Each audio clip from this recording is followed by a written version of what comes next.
Wow, that's what I'm talking about. That's how it started Monday morning or afternoon Go, now. Thabisa. Yes, that's how we start. We started with OYODD. That's a song by yours truly. That song means one of a kind. Welcome to WNHH 103.5 FM. This is where we at. Um, yeah, this is how we start Mondays, guys. You know, I love you guys. I am happy that you are here. Thank you, my love. I love you guys, and I'm so honored and thrilled and happy to have you here on the show today. So for a second, I lost my notes and everything, and I don't know where they are. I'm like, what, what happened? It's really a Monday. It's really a Monday. Now, like I asked China to bring me my computer from upstairs, but I'm like, what is going on? Like last second, I thought I had everything, but it's all good. It's all good. I'm just gonna log in here. And yeah, so first of all, how are you? Let's just start that before I even introduce you to the masses. How are you feeling? Are you feeling good? How's your heart? How's your spirit? How are you feeling? You want to go first? Well, I'm good. I'm excited going into Election Tuesday. Yeah, I'm Um, excited. I I'm could feel a little better if Connecticut wasn't such a state that has so much, bureaucratic voter suppression built in. But I'm feeling good. I think we're breaking through. I think between COVID, the Trump administration, and Black Lives Matter movement, it's brought a great new awareness to how important it is the leadership that we have. So I'm excited. yeah, I'm excited. What I'm more perplexed on is the fact that there has been so many snakes in the grass. Like there has been, like, and I'm using that expression not to call Trump supporters snakes, but I've been noticing how you can be in conversation with a Trump supporter who is very, I would say, quiet, like very just like in their body about how they feel about everything, which makes me kind of a little worried about democracy because I feel like democracy is such a loud statement.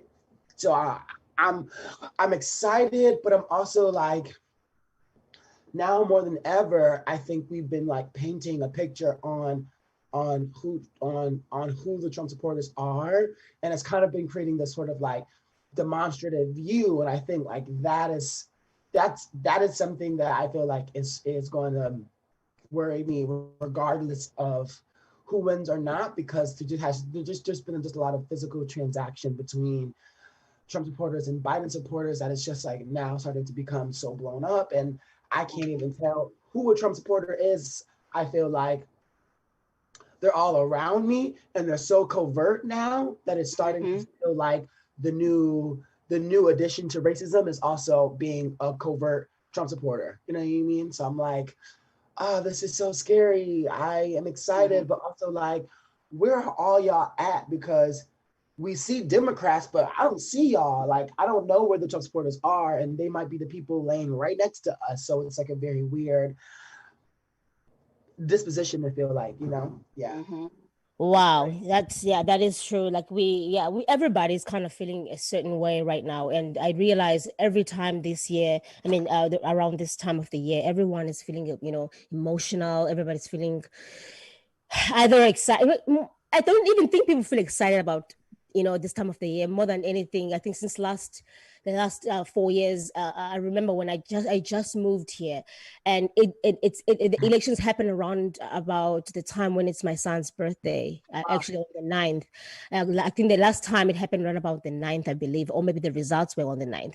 But I remember it felt like a funeral. We didn't even celebrate. I mean, we did buy a cake and we Um, sang, but it literally felt in my body. I didn't even understand. I mean, I'm still learning about the politics here, but at that time I knew nothing of the politics, how people feel. I didn't even know much about Trump, and everybody was super intense. I mean, intense at the time, and Obama was going to come out of power, and it felt like a funeral. I didn't feel good. I didn't understand why I didn't feel this way. So I can imagine for you guys, the natives of this land, and how you must be feeling when it's election time. That emotions really do run high. But now, I want to I'm gonna chat to you guys a little bit about a couple of things that I'm really curious about, and I know, Rhonda, you are very active. You're out there in terms of the political sphere, and you've actually also ran too, right? But I Hmm. want to I'm gonna introduce you a little bit to people. Like, so for those who don't know who Rhonda is, and I doubt you are out there because everybody knows who Rhonda Cardwell is. She is the founder of Hamden Action now.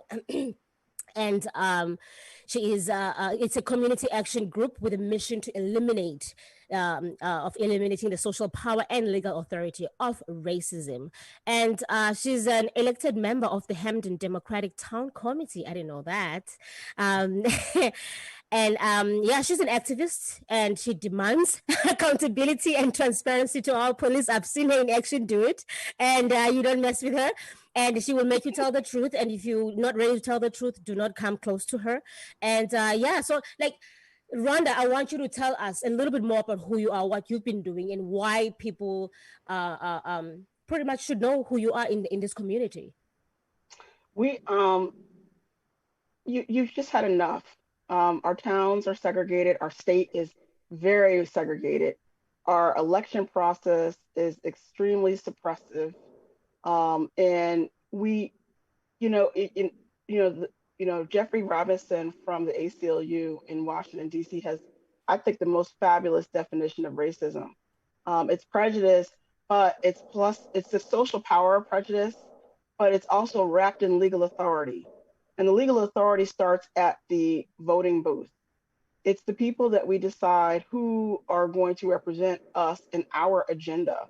And here in Connecticut, the legal authority has been historically largely been in place by people that don't look like me, and not black and brown and people with disabilities, and those that are non-gender conforming. We just don't have that. And so at some point we need to get to the point where we've had enough. And I had enough last year. And so we ran, and you knocked doors with me extensively. Me and Lori Sweet, you were Absolutely. out there with your kids. We had a Absolutely. good time. Absolutely. I mean, that was a really show. Like, I mean, our kids, your kids, you and Laura should be proud of you guys, because you went out there and you weren't necessarily public figures before, or put of being in positions where you put yourselves out there. You are moms, and who are hardworking moms, and who are trying to look out for their family, but also care deeply about the community. And you've decided that we're gonna do something about this. We're gonna teach ourselves as much as we can, and we're gonna get out there. You don't need to have special superpowers to be able to do this job. Anybody No, can do no. the job as long as you apply yourself and actually want and seek for that change. So you guys showed that by actually going out there, and you put yourselves out there on the ballot, and Mhm. that's just incredible. Totally cool, Um, right? that is beyond cool. That is incredible. That is showing wanting change in action. Um, so I'm curious to know though about, well, first of all, coronavirus is a headache right now, and it seems now the leadership of this country is not necessarily taking it as seriously as it's seemingly as it seems to be affecting the people of this country. Like, what are people going to do when it comes to voting right now? Are people are we still telling people to vote, Yes. even in this thing? Yeah, tell me what are your feelings? Okay, so I don't we even believe I'm have asking this, but yes. Republicans here in Connecticut who are trying to do their best to distance themselves from the National Republican Party and National Republican leadership. But you cannot. You're running on a national party line, the Republican Party, and you all have to own the fact that you're interested in repealing the Affordable Care Act and taking away health Mm, care nationally, especially in the middle of a pandemic. We rushed through Amy Coney Barrett to try to get her into the Supreme Court. So right after this election, we can start the process to overturn people's health care. I mean, that's just inhumane at a particular time where our country is facing a public health crisis. I mean, like, who does that? That's called pulling the rug out from underneath people. With no replacement, it's the day before the election. We've been hearing about a replacement of a repealing and replacement with something better than the Affordable Care Act. I haven't seen it yet. The polls officially open in person tomorrow morning here in Connecticut. Has anybody seen an Affordable Care Act that it has any legitimacy of passing? No. They've had no platform. They legit came out and said, we have no platform. We've had no strategy to even address COVID-19, not a national testing strategy or a mass mandate nationwide. So people are showing up to rallies. Right. Who's responsible for making sure that we have this mandate? Well, it's the president of the United States. And yet and still people are still giving him high five and cheering him on. And they're so committed to bigotry and racism and their hatred for President Obama that they're willing to take their own life and jeopardize their own health to go out and cheer on someone who's playing these greatest hits for the last 4 years about how awful President Obama was and how awful the Affordable Care Act is. It's just and on that point. Yeah, I'm sorry to interrupt you, Rhonda, because you're making really good points here. And I was saying the other day too to Charlie here, like it's amazing how people are back out there in these rallies, and some are not masks, and I can see some are now starting to mask up because now the president had it. In order for them to do this, the president had to have it, which is such a crazy thing for me to witness. And on top of that, like these people are out there still in big numbers, and a lot of them even on these streets here in New Haven and Hampton, you see a lot of Trump supporters unmasked. They're going out there doing their thing, yet they go back and say Black Lives Matter is the one is violent, and they don't care about the coronavirus and all of these things. But also I was saying to Charlie, Look at this. Now that the president had it, they've masked themselves up. But also, they don't forget. They forget quickly that President Trump went into hospital for a couple of days and had the best of the best medical care, which they will not have, even though he had put them in a position. The same people they were put in positions where they could easily die of coronavirus and not even have the medical needs that that they deserve, right, as a people. That's right. It's 100% true. And then you take into consideration the Black Lives Matter movement and Hamden Action Now and the march and the rally we did for George Floyd was to actually highlight the atrocity of a grown man being a knee on his neck in the middle of broad daylight by police officers in downtown Minneapolis. And they want to compare that to, the Trump train who's riding through town, cursing and hurling racial insults and racial slurs at people and proudly parading around the state of Connecticut and around the country. I mean, they even they tried to hijack Joe Biden tour bus in Texas. Right. And what did Donald Trump do? He got on Twitter and said, "Oh, I love you, Texas. Like, do more of that." I mean, you have this racially charged rhetoric that is inciting violence against the Black and brown community. And everybody thinks it's okay. I mean, how much more does our country have to sustain of, people like, white, wealthy, privileged men continuing to having the legal authority to run our country and why is that? I've always asked that. And how is this great country stuck between a rock and a hard place? And in 2020, how is it that America, that is known to be this figure, internationally, to have these kind of issues? And it seems to me that America is not that great. It's not that great after all, right? With the issues that you guys are fighting here. And, I say this knowing that America has great things, going for it. And America has great, wonderful people. I miss the mess. But there are so many things for a country that fronts like this, that shouldn't even be there. There are things that shouldn't be there, today.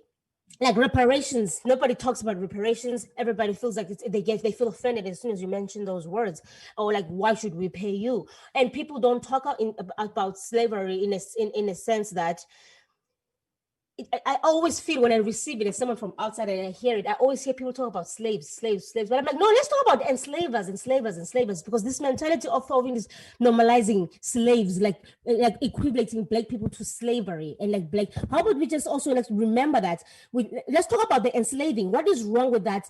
That people decided that to put that they will take people and make people slaves and make them work and do labor for free and harm them in many horrible, horrendous ways. And people are always talking about the black people as if this is a thing that's supposed to happen, but it just happened badly. No, the slavery, the idea, the person that came up with the idea first of all, themselves, the white people back in the ancestors, this is them. This should be talked in, on the aspect of what is wrong with their mentality? What is wrong with is this a mental case? Is this a mental issue that has started back then and it went unchecked until today? Because I feel like people don't talk about slavery as in a position or in a place of the enslavers. It's always like focused on black people that they were slaves and now they've upgraded not being slaves, and people are realizing, no, maybe they shouldn't have been slaves. But no, they shouldn't have been enslaved in the first place. That is wrong. I think a majority of people don't want to talk about that because, or at least maybe some white people, when they talk about slave and slavery, they still find it hard to grasp that is a thing that your ancestors did. That is a real, actual thing. I'm gonna come back to you, Rhonda, again, but I want to bounce back and forth between the two of you. This is a wonderful conversation, and before the elections. I have here my dear friend as well, in my show here on WNHH 103.5 FM, 103.5 FM, I usually have artists that come on either to perform or to sing or to have a chat with them. And also just to ensure that artists are included in conversations and we can see their role as artists and also introduce them to our community. And Wilkerson, and she is a queer Black choreographer, dancer, filmmaker, director. You do a lot, by the way. I know this. Producer, installation, born and raised in Hartford City. Now you are based in Philadelphia, right? PA. So I have met Ariane a couple of years ago, and I think she doesn't remember this because when I met her, it was not where I think you might think I know you from, which is the theater down here in Whaley. I met you at a town hall where you stood up there and you spoke about on the aspect of being an artist and how artists are not funded and how we elect these governors and they say all these beautiful, wonderful things. And when it comes to town halls, and then when it comes to the actual budgets, they cut the budget. They cut the budget in the Black communities. They cut the budget in the arts. And you were concerned about that. Like now you all are saying this wonderful, you said such powerful things and and just, telling the governors, like, what are they going to really do for people like yourself? And what are they going to do about people like ourselves in the hoods? Are they gonna say all these wonderful, beautiful things here in front of us about how they want to support the arts, keep the arts, yet when it comes to the budget, they give us cents, in the hoods? So that's where I met you the first time, and I never forgot you. And then after that, I started to see you more often. I saw you performing and your work and your installations. Amazing. Tell us a little bit more about yourself, Ari, and what you do a little bit in depth. Oh yeah, okay. So you did a great job. Thank you. so sweet. Yeah, I make these experimental performance art works that sort of straddle a conversation between sort of like abstract art or abstract or radical experimental performance making in proximity or adjacent to or on top of or underneath or in bed with or all the things with something that like with ideas and these sort of like transfixed feelings that are connected to politics and to what that sort of kind of happens and what mode that creates.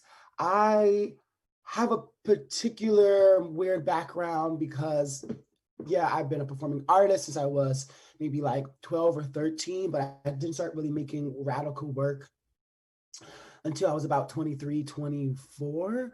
And I was still sort of like making work in between that time and dancing with different companies, but that wasn't really, it was then that I started I was starting to see Right.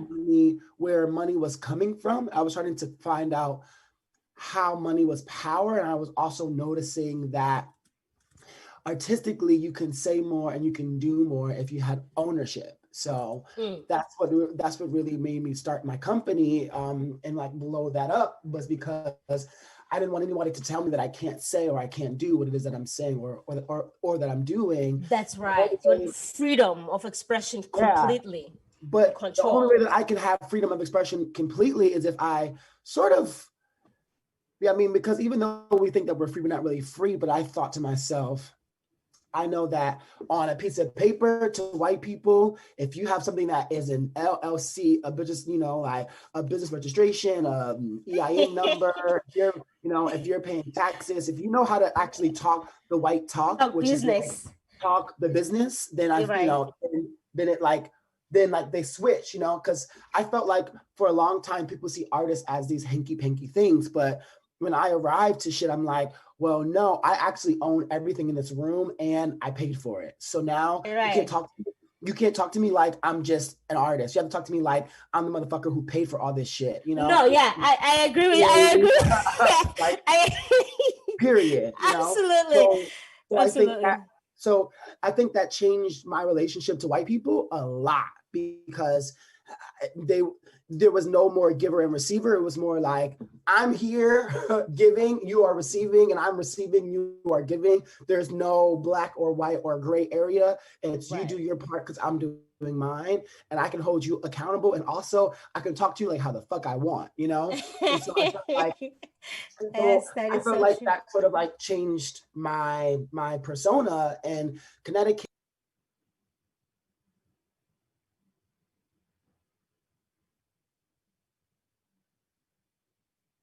Okay, sorry. Um, Making work, and making work that kind of feels that, like making work that kind of talks about that. You know what I mean? Right, right. And so, yeah, I mean, censorship, like, like, look at what happened. I just cussed. I was like, oh crap, censorship is such a weird thing, because we're like, we can mute me, but we can repeat Trump. You know what I mean? Like, we Right, can mute, right.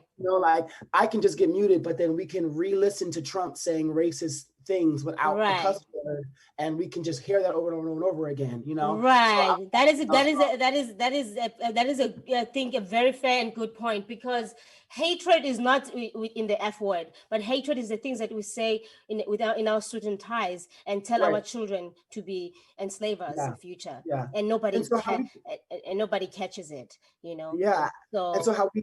And so how we connected then was, I was dating someone who went to Yale, who graduated a long time ago, and a long time ago in 2012.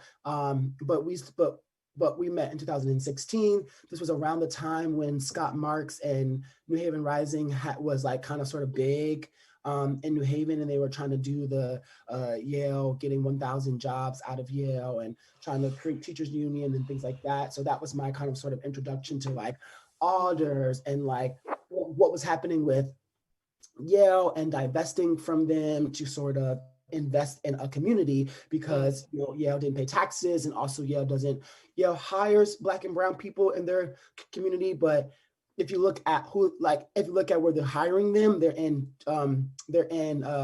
janitorial services, mm, they are in the kitchen, you know they are in like, they're like what I like to call the maids or the servants. You know right, what I mean? right, right, Even at right. Yale, they're like changing trash cans, and they are picking up, poop, and they are feeding Yellies. You know what I mean? Exactly, I think, exactly. and so yeah, like a lot of what I do with my work is sort of look at labor through Right, through the physicalization of my body, and as a dancer, and as also a person who believes right.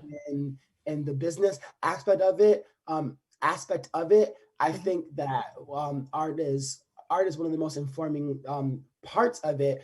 We are literally using artistical tactics to get out to vote.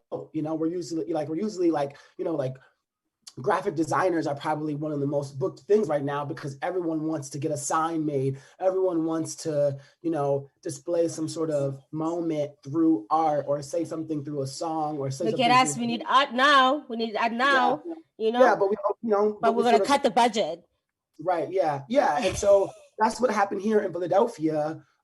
They cut the budget down to zero, and it was a 14. No. $4 million got cut to zero because they wanted to give the 4 million to police here in Philadelphia, so that the police will have $14 million and arts will have zero. So there's been lots of organizing to get that to stop.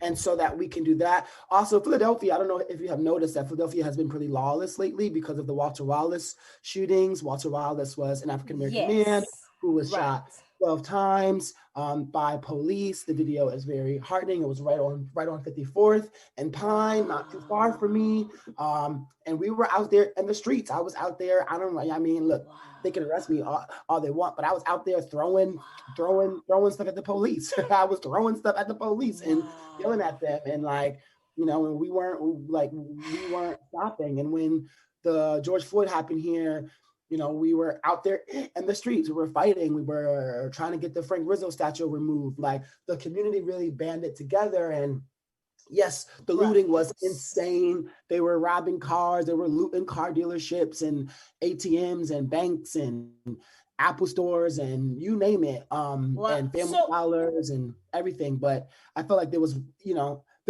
also some sort of artistical siege in that too. You know, it was like, to me, I was like, okay, well, think about acquisitions. Think about when we went to war, how many people stole art, you know, and how, you know, when we enslaved slaves, how many people enslaved art. Like, we talk about slavery, but we don't talk about how when you go into a museum and you see all of those indigenous statues and that's just enslavement. That's literally just, you know, yeah, like France had to return some in a gallery. Right. But like I think, you know, this is a very I don't know what's the word for it. Your English sometimes just gets out of the door and it's like, girl, I'm out of here. Like, I feel like we have like different sectors of people, you know, like you have the can resist. There's some sense of resistance. You have the ones that are passively resisting change, and then you have the ones that are actively resisting it, and then you have the ones that are compliant, and you have the ones that are enthusiastically supporting the change, and those ones that are compliant, and you know, they have enthusiasm. Or rather, they want to have the change happen, but then they still their minds aren't quite made, so they're not going out there and all the way like the ones that are enthusiastic, like us, like go on the streets and like, we need the change, we demand the change. And then you have those ones that are like actively, you know, resisting change, that are out there marching and hitting the police cars, which are the Trump supporters, because I will name them. You don't see no black person hitting a police car in front of the police. You know, rarely you see that, but we don't talk about that. And I'm not even saying that doesn't happen either. But I'm saying that we can't focus on one aspect of people and say these are the violent people, as if people in this country that are Caucasian have a great, you know, background of not being violent. We see right now the Trump supporters hurling at people and cussing and resisting the change that needs to happen, for the betterment of everyone. Because what is so hard about people wanting a fair chance in life? What is so hard at people wanting housing? What is so hard at people wanting good education for their children, so there can be better civilized humans for their own communities? They think that they're actually saying that Black people are not. Meanwhile, they don't give them the tools to become the thing that they need to be to succeed. So it's a weird pull and push hatred, I feel it is, of politics towards minorities. I don't even like the word minorities, because I'm not a minority where I come from. So when I come here now, I have to call myself a minority. It doesn't sit down very well. So just black and brown.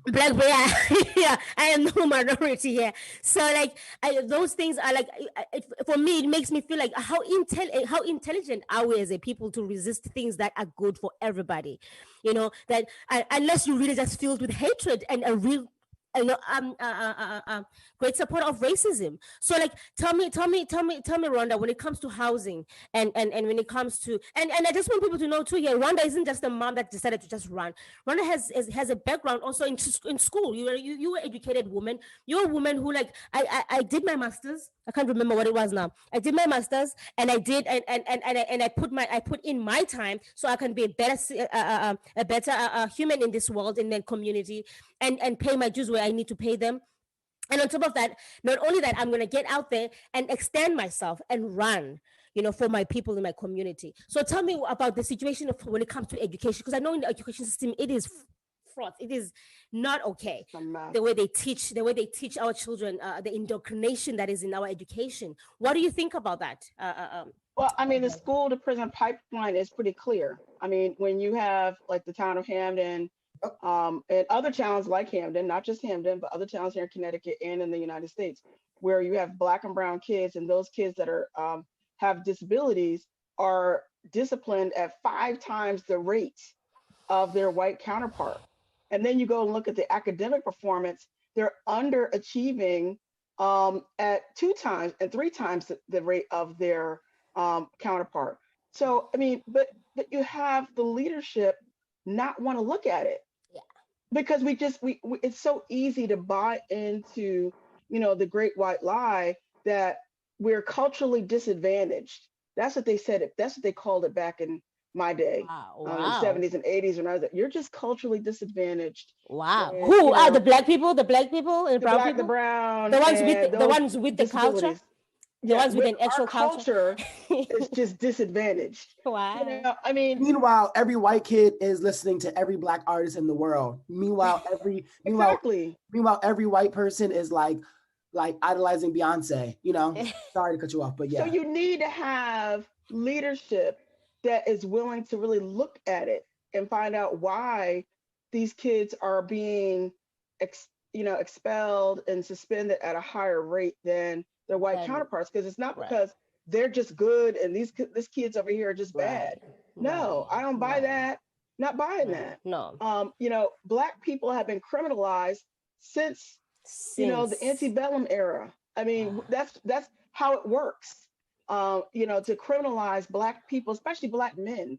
Black right, men continually are right, criminalized in our society. Yet, right, yet right, we have to suffer through the incompetency of rich white conservative men like a Donald Trump, who can right. incite violence, and everybody, you could have he could basically hijack a whole party. Like, I would Right. expect it. I Wow. mean, I might have disagreed with the Republican Party over the course of the last 30 years, but Right. at least I respected them. Now I Right. don't even know. I don't even What's know. the You mean to agenda say, exactly? Like, what's the yeah, are agenda? you going to Is the support agenda about this? hatred? Yeah. Right. Are you Right. down with this? Nah. Right. So, I No, mean, it's it's Can I it's ask just, you a question? Can I ask you a question, Rhonda, too, just to add that to that? I guess I would love to know, how do you feel as a parent? How do you feel? Okay, so I'm a queer, non-binary, trans, HIV positive Black person, and I mhm, felt like a lot of my time growing up, understanding my sexuality and my orientation, that I've had to identify with being queer or being gay or being trans or being HIV positive, because mhm, those identifiers have helped me find a community of people where I can express myself, but like mainly liberate myself through my community. right. Now, I want to ask you a question about how you feel that shows up in education, because I argue a lot with people who feel like they don't want their children learning about queerness or learning about homosexuality or lesbianism or transsexuality, because they feel like it will it will like it will just like mar their mind. It will change their mind. It will like make them look at things from a non-binary state. Meanwhile, I live my life accessing and harnessing everything off mhm. of non-binary. So I don't see colors as a binary. I don't see jobs as a binary. I don't see labor as a binary. So I Right. don't see sexuality as a binary either. And I think those things should be educated upon in the school system. Like when I took a health class, I just learned about straight sex and straight Right. people. Right. I didn't learn about what it meant to also be gay and also how to have gay sex. And I think Right. And I think it's a lie that that children are being brainwashed into being queer. I think they need to be educated because, you know, when I came out as HIV positive, it was like it's your fault. And I'm like, no, it's not my fault. It's my mom's fault. It's my family's fault. It's everyone around me fault, because who the hell was going to educate me about gay sex? I had to educate myself, which means that majority of people who are Black and are getting sick through this pandemic, like in general, are also people who are largely undereducated about health. So like, Exactly.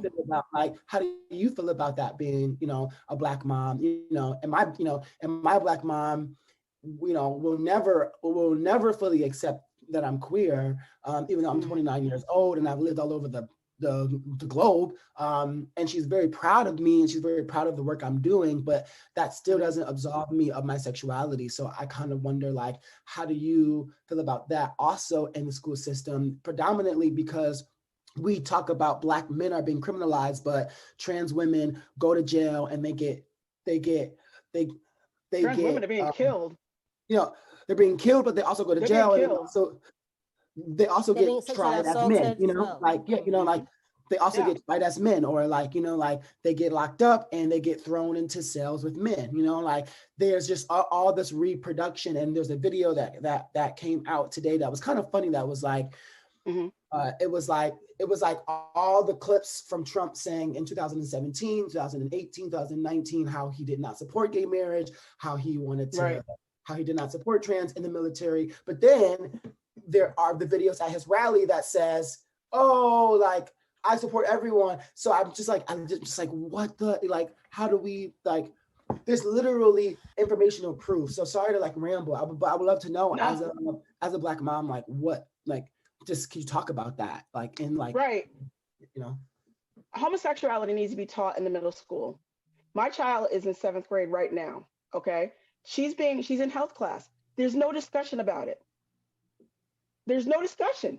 There's no discussion. It is not in, I don't know if they call it a syllabus, but in a public school, but there's no discussion about it. They're teaching her about the menstrual cycle. They're teaching her about the male and the female anatomy, but they're not talking about homosexuality, and they're not teaching about it in the middle school. And that puberty is when this becomes, they start to explore their sexuality. She should be learning about that now. It shouldn't be taboo. Exactly. A lot of parents aren't going to talk about it. We talk about it all the time.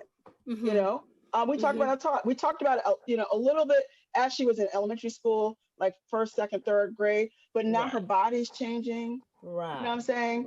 So she needs to know that this is the world that we live in, and it needs to be not taboo at the people's school. No. Tax dollars. No. It's ridiculous. And once they roll into high school, you know, and see, this is what causes the strife and the confusion, and also the fear, and I believe in the homosexual. Oh, they're so this and this so that, but you don't know. Teach them. And I want to add to that, you know, like learn it. Exactly. And to add to to add to that point, because and you, Ari, you mentioned that, you know, people think that, I don't know if it was you earlier on, Rhonda, but I think it was Ari, that, you know, you think that you're going to teach your children to be, you know, homosexuals, and that is just a myth. You don't teach that. It's a myth. You're not teaching that. You're not teaching that. You are creating an awareness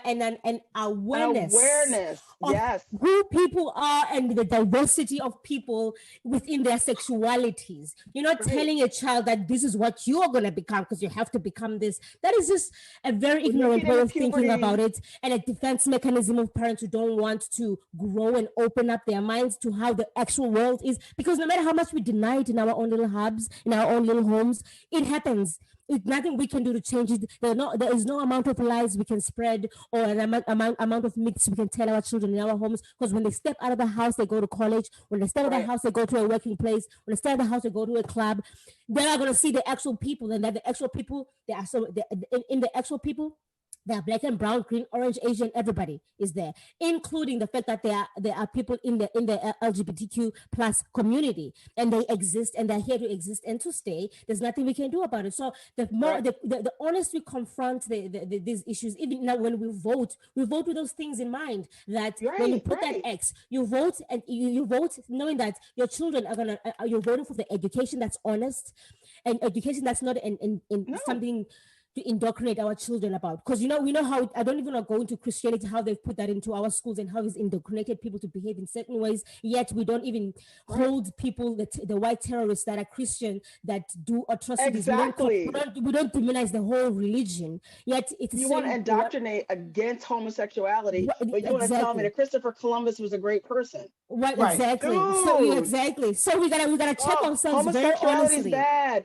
It's against Christian beliefs. Yeah. These are human folks are human beings. My child, she's like I said, 7th grade. Right.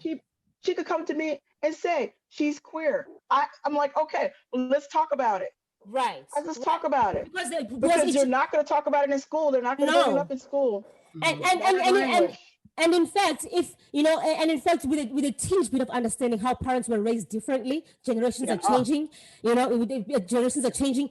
I think we are the bridge between our old teachings from our parents, and also knowing what we know and trying to translate that to our children now, so that they don't get stuck like us in the position that we are in, trying to Yeah. decode information to our parents and then also decode information to our children.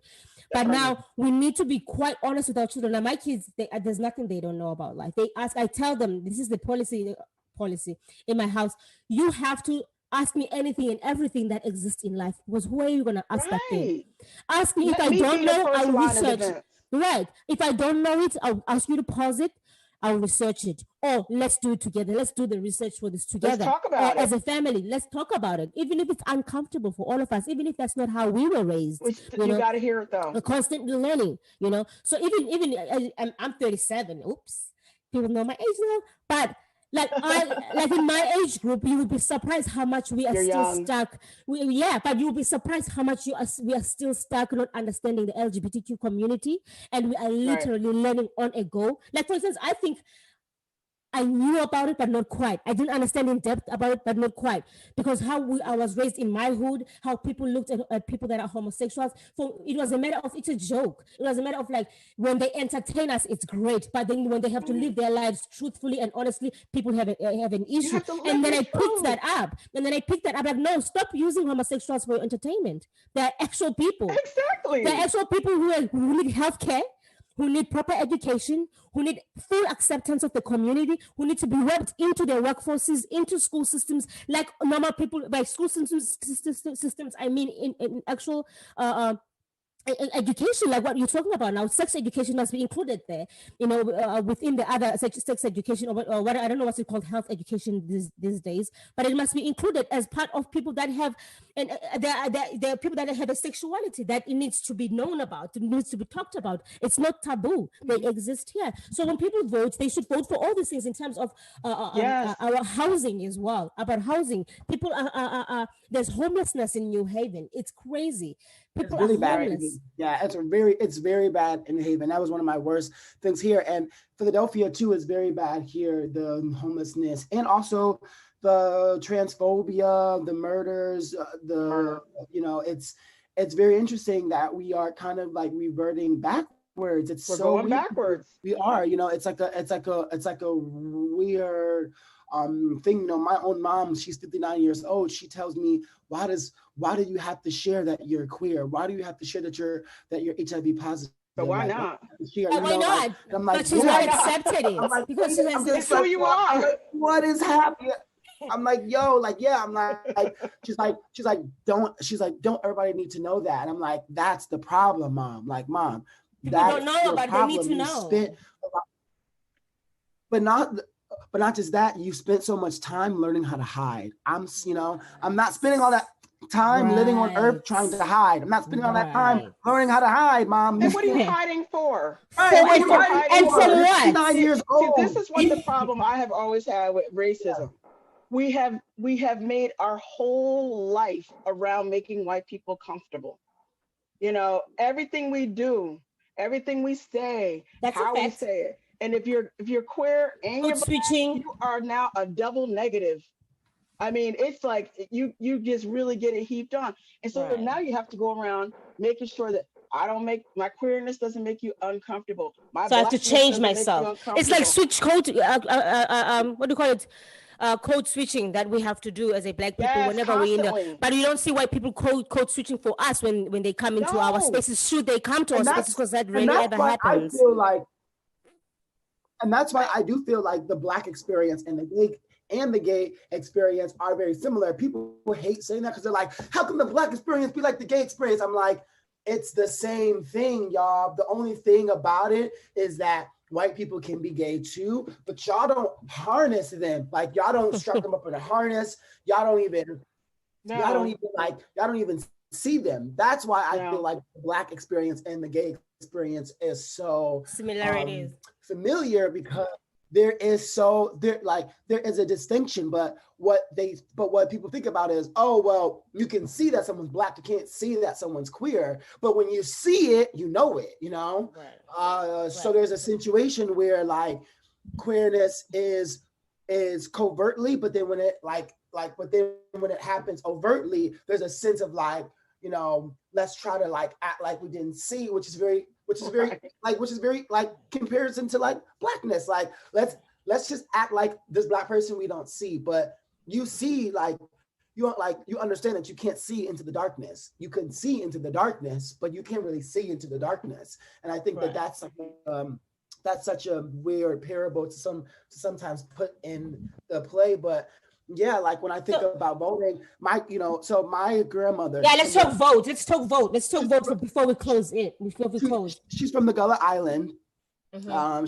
She's from the Gullah Island, and she voted for Trump. You know, and yeah, like I understand where that is. You know, and this was before the coronavirus. She voted for him originally, and then she caught corona, you know, and then and she has all these things, and now she still says she supports Trump, even though Trump was the one who said you don't have to wear masks. Yeah, I don't know, because I haven't really asked her, because I felt like that wasn't something that was relevant to ask her who she supports. It was more so about her health. It was just more so about like, I just learned that I can't change the minds, Yeah, it's hard to change people's minds when they believe in something that is that is just so distant from you, and that's kind of the thing that I say. Like, yeah. So I'm urging people to vote because of that, because voting is like, you know, and I've also been around the whole taps who think it's like not important too. So I don't. I'm like, it's vitally important. You got to vote. Yeah. Right. Yeah, so the vote is your final word. I mean, you may not feel like you have a word in anything, but that's your word. That's your final answer. That's your final answer. And I mean, and what I want to, as Harry, before we close, Harry, can you put up the ballot, because I want people to see how it looks like, so that we don't, because of coronavirus, people can't go to the voting booth and not know what they're gonna do. We're gonna leave that up there for a little while, Harry, while we speak. Because I want people to know that they can just go in and do what they need to do and get out, you know, because, you know, we're trying to make sure that people are still, you know, healthy, and people are going to, you know, are not going to say that, you know, when they trace their coronavirus infection, should there be any, trace it to the polls. I'm trying to just sort of give it a view on what it looks like. But, you know, at this point in time today, for tomorrow, there is nothing you can say much to try to convince anybody now. So people are going to either vote for Trump or vote for Biden, and whatever whatever the case is, I just want to urge people to vote. It doesn't matter at this point in time who, but you have to vote regardless, because you're not voting.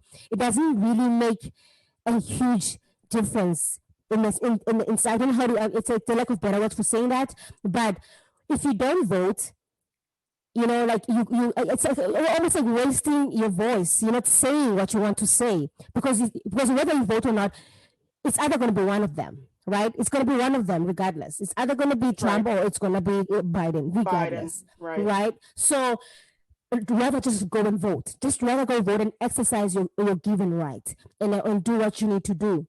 and vote for the right things. Vote for equality. Vote for a society that's more peaceful. Vote for a society that's not going to be in these radio stations talking about how unequal we are. In these radio stations talking about And racism, how it's violence. so rampant.